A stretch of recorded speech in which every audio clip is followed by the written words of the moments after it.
Битолчанка со месеци чека да ја презакажат операцијата на двата колка која и била одложена поради корона пандемијата.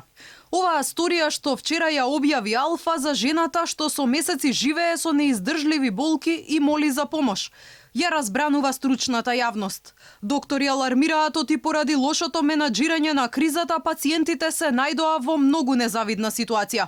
Докторката Ленче Нелоска вели оти последиците од блокираното здравство допрва доаѓаат. Тоа се илјадници и илјадници пациенти со најразлични хронични болести кои што во моментот можеби не се акутни, меѓутоа моментот дека не добиле адекватна грижа во овие изминати 3 месеци веќе може да го донесат во ризик здравјето на пациентот. Значи на тие пациенти не случајно им е потребна контрола на месец, на 3 или на 6 месеци каде што треба со својот доктор да се видат и да се, искоординираат како понатаму да се третираат. Тоа што целиот систем е во функција на корона кризата е погрешна стратегија, поради која здравствените работници се практично ставени во клинч помеѓу пациентите и системот, вели Нелоска.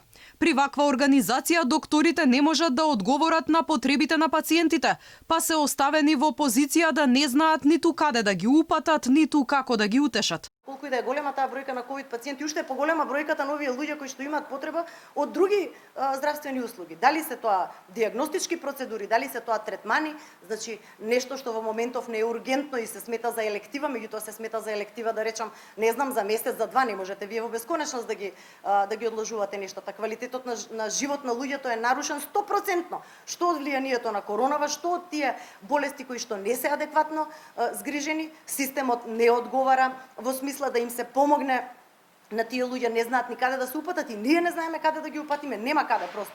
Стрпете се, меѓутоа, значи не е нешто за што треба да се има трпение. Дополнителен проблем според докторката е тоа што стотици здравствени работници се заразени со вирусот и уште толку останаа во самоизолација, што ги преполови капацитетите на здравствениот систем.